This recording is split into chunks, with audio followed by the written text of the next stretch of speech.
The mystics tell us that the divine human soul is a part of God above, but the soul does not remain above. Instead, it descends into a mortal casing, a temporal home of flesh and blood. This unlikely alliance allows God's light to shine within our bodies, and we can use our minds, hearts, and limbs to perform the missions for which God has sent us to this world. And so the body also becomes holy. The treatment of the body of the deceased is therefore governed by strict regulations of Jewish law. In Jewish life, death is a new beginning, it's not the end.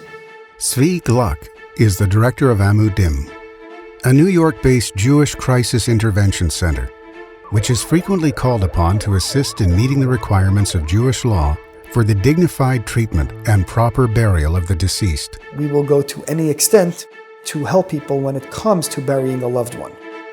Burying a body intact, as it was at the time of passing, is essential for the dignity of both body and soul. Therefore, autopsies and embalming and similar invasive procedures are prohibited, besides for the most extenuating of circumstances. A few years ago, I received a call about a fellow that passed away in Sierra Leone. There was a robbery involved, potential homicide. Medical examiner told us it was a heart attack. Nobody knew the truth, and there was nobody there with this fellow. The first thing we did is try to figure out how to bring the nifter back, the body back, so we can bury him. We reached out to the American embassy. There was a power outage. It took us an extra few hours to track someone down who can get there. They ended up telling us how remote the area was where this hospital was, which wasn't even really a hospital. There was no running water or electricity. They couldn't get anyone by phone. We had to hire somebody to drive from the next major area just to tell them not to do anything. Then we needed to work with paying the hospital before they would release this person for burial. Then there was an issue with getting documentation proving who the wife was, that she could claim this person so that she could bring him in for burial. Then there was the issue of getting the local government to agree to not do the autopsy. And then we had to get the airline to agree to not do the embalmment.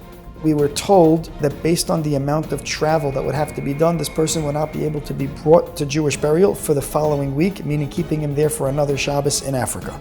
And then all of a sudden somebody showed up claiming that he was a next of kin because they heard that this person had a lot of money and assets. So now they wanted to tie it up in a local court battle. And finally, by the time we brought this person in for proper Jewish burial was Wednesday.